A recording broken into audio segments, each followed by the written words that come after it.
જમ્યા પછી જો આપણા ગુજરાતીઓના ઘરે જો વસ્તુ કંઈ લેવાતી હોય છે તો છે મુખવાસ, જે મોઢાનો સ્વાદ પણ બરોબર કરે છે અને તેની સાથે સાથે પાચન શક્તિ અને ખાવાનું પચવામાં પણ મદદ કરે છે. તેવો આજે આપણે મુખવાસ બનાવીશું, એકદમ હેલ્ધી.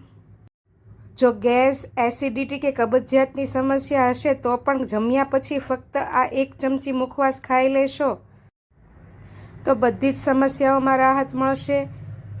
આ મુખવાસમાં આપણે બધી જ વસ્તુના પરફેક્ટ માપ સાથે બનાવીશું. સ્વાદમાં પણ એકદમ ટેસ્ટી બનશે. પહેલાં તો આપણે બધી જ વસ્તુ એકસરખા માપથી લેવાની છે. અહીં મેં 3 કપ જેટલા તલ લીધા છે. મેં સફેદ તલ લીધા છે. તમે જો કાળા તલ કે પછી સફેદ તલ બંનેનો મિક્સ મુખવાસ કરતા હો તો 2 કપ સફેદ તલ અને 1 કપ કાળા તલ લેવા. મેં અહીં વાટકાનું માપ લીધું છે અને વાટકાના માપથી અંદાજે 3 કપ જેટલા સફેદ તલ લઈ લીધા છે. તેની સામે 1 કપ જેટલી વરિયાળી લીધી છે.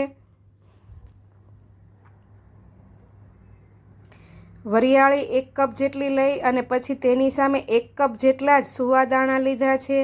હવે આ મુખવાસને પહેલાં તો આપણે પલાળવાનો છે.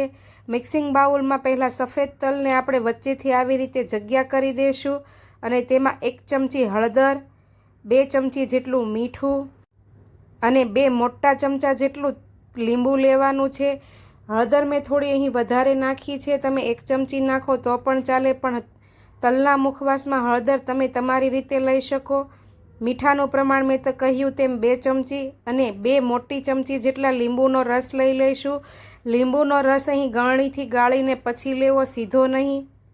અને હવે તલ સરસ રીતે પલળી જાય તે માટે 2 મોટા ચમચા જેટલું આપણે પાણી લઈ લઈશું. તમે ચમચાનું માપ જોઈ શકો છો. આવી રીતે આટલું પાણી લેવું અને હવે ચમચાથી જ તે આપણે આવી રીતે મિક્સ કરી દેવાના છે. બધા જ તલ હળદર, મીઠું અને લીંબુના પાણીથી કોટ થઈ જાય તે રીતે મિક્સ કરીશું. તમે જુઓ તેમ એટલા જ પાણીના પ્રમાણમાં તલ સરસ રીતે કોટ થઈ ગયા છે. હળદરના ગાંઠા ન રહે તે રીતે આપણે સરસ રીતે મિક્સ કરી દેવાનું છે અને 2 કલાક માટે આ તલને આપણે કોરા પડવા દેવાના છે, જેથી સરસ રીતે જ્યારે શેકીએ ત્યારે ક્રિસ્પી થઈ જાય અને અંદરથી સહેજ પણ પોચા ન રહે. હવે વરિયાળીમાં પણ આવી જ રીતે આપણે વચ્ચે જગ્યા કરી દઈશું. 1 ચમચી જેટલું મીઠું, 1 ચમચી જેટલી હળદર અને 2 મોટી ચમચી જેટલો આપણે લીંબુનો રસ લઈશું અને સામે 2 મોટી ચમચી જેટલું પાણી એડ કરીશું. લીંબુનો રસ અહીંયા આપણે સેમ જ નાખીશું કારણ કે વરિયાળી અંદરથી કડક હોય છે,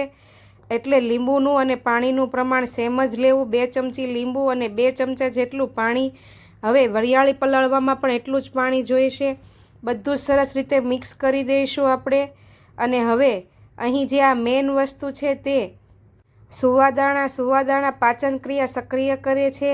તેમાં પણ આપણે તે જ રીતે 1 ચમચી મીઠું, 1 ચમચી હળદર પાવડર, 2 મોટી ચમચી જેટલું લીંબુનો રસ અને 2 મોટી ચમચી જેટલું આપણે પાણી એડ કરીશું.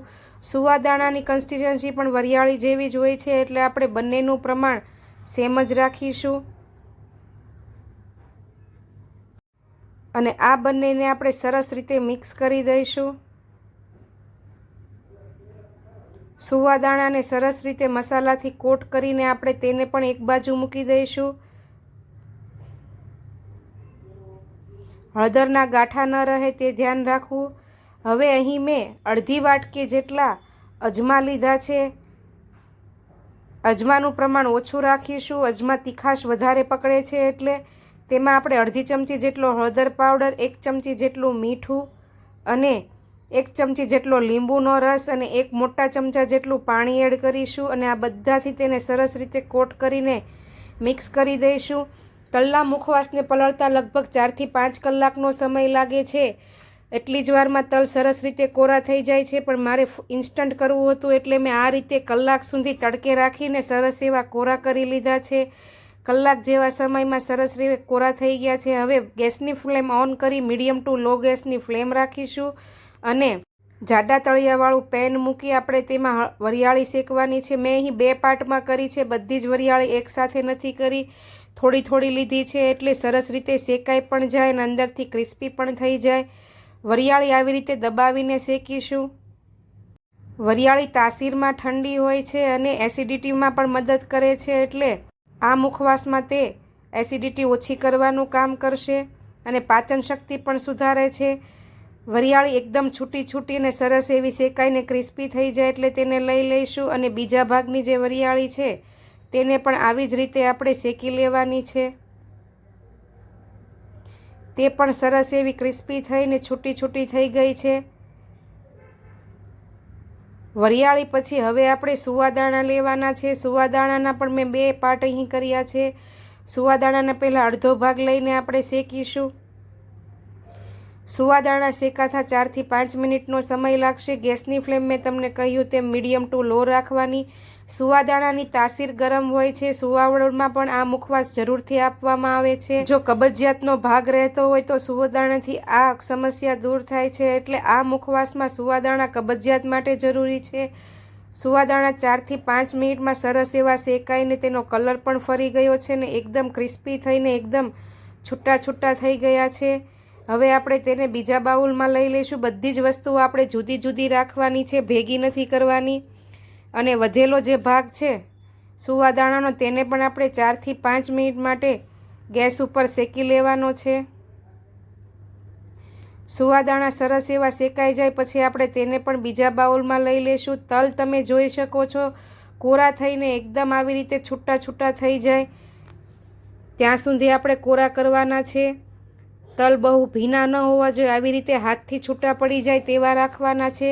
સુવાદાણા શેકાઈ ગયા પછી હવે તલના મેં અહીં 3 પાર્ટ કર્યા છે. બધા જ તલ એકસાથે પણ નહીં, તેવી રીતે શેકવાના છે. ગેસની ફ્લેમ મીડિયમ ટુ લો જ રાખીશું અને લગભગ 5 થી 6 મિનિટ જેવો સમય તલને શેકાતા લાગશે. મેં થોડી કન્સિસ્ટન્સી વધારે લીધી છે અને તલને આવી રીતે આપણે દબાવીને ફૂટવા માંડે ત્યાં સુધી મીડિયમ ગેસની ફ્લેમ ઉપર શેકીશું.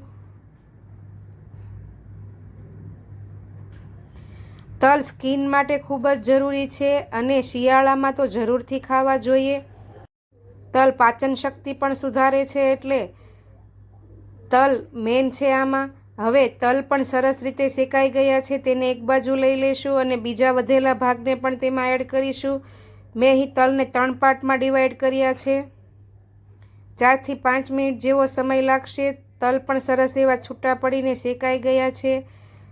તમારા ઘરે મુખવાસ શેનો બને છે તે મને કોમેન્ટમાં જરૂરથી જણાવજો. વધેલો ભાગ પણ આપણે લઈ લઈશું અને તેને પણ 4 થી 5 મિનિટ માટે શેકી લેવાનો છે. તમે જો મુખવાસ આ રીતે બનાવતા હો તો મને જરૂરથી જણાવજો. મારી રેસીપી ગમતી હોય અને મારી વિડીયો જોતા હો ને ચેનલ સબસ્ક્રાઈબ ન કરી હોય તો જરૂરથી કરી લેજો. ત્યાં આપેલું બેલ આઇકન જરૂરથી દબાવજો જેથી તમને મારી આવી નવી નવી રેસીપીના નોટિફિકેશન મળતા રહે. તલ શેકાઈ જાય એટલે હવે આપણે છેલ્લે અજમાને શેકીશું. અજમાને આપણે લગભગ 4 થી 5 મિનિટ જેવો સમય લાગશે. તેને પણ ગેસની ફ્લેમ આપણે અહીં એકદમ લો કરી દેવાની છે, સેજ પણ નથી વધારવાની. અને આવી રીતે સતત ચલાવતા રહીને અજમાને શેકવાના છે, કારણ કે અજમાના બીજ નાના હોય છે એટલે બળી જવાની બીક લાગે છે. એટલે ગેસની ફ્લેમને આપણે એકદમ લો રાખીને 4 થી 5 મિનિટ માટે આવી રીતે સતત ચલાવતા રહીને શેકીશું. એટલે તમે જુઓ તેમ અજમા એકદમ છૂટા છૂટા થઈને તેનો કલર પણ ડ્રાય થઈ ગયો છે અને શેકાઈ પણ ગયા છે. હવે તેને આપણે બીજા બાઉલમાં લઈ લઈશું. બધી જ વસ્તુઓ શેકાઈ જાય એટલે તેને રૂમ ટેમ્પરેચરે લાવીને એકદમ ઠંડી કરી લેવાની છે. પહેલાં તો આવી રીતે જુદી જુદી રાખીને જ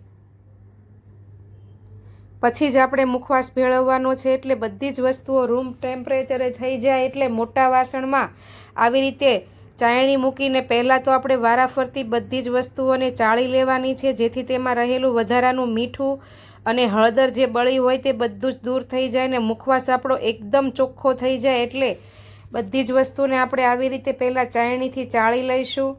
વરિયાળી, સુવાદાણા, તલ અને અજમા ચારેય વસ્તુને આપણે આવી રીતે હાથથી દબાવીને તેમાંથી બધું જ મીઠું અને હળદરવાળો ભાગ જુદો થઈ જાય તે રીતે ચાળી લેવાનું છે. પછી જ આપણે મુખવાસ ભેળવીશું, જેથી મહેમાનને આપો કે ઘરે ખાઓ મુખવાસ એકદમ સ્વાદમાં ટેસ્ટી અને ચોખ્ખો રહે. બધી વસ્તુઓ ચડાઈ જાય પછી હવે આપણે મુખવાસ ભેળવીશું. મોટા વાસણમાં પહેલાં તો આપણે તલ, પછી વરિયાળી, સુવાદાણા અને અજમા નાખીને અહીં મેં 100 ગ્રામ એટલે કે વજનમાં જોઈએ તો 1 કપ જેટલી મેં અહીં ધાણા દાળ લીધી છે.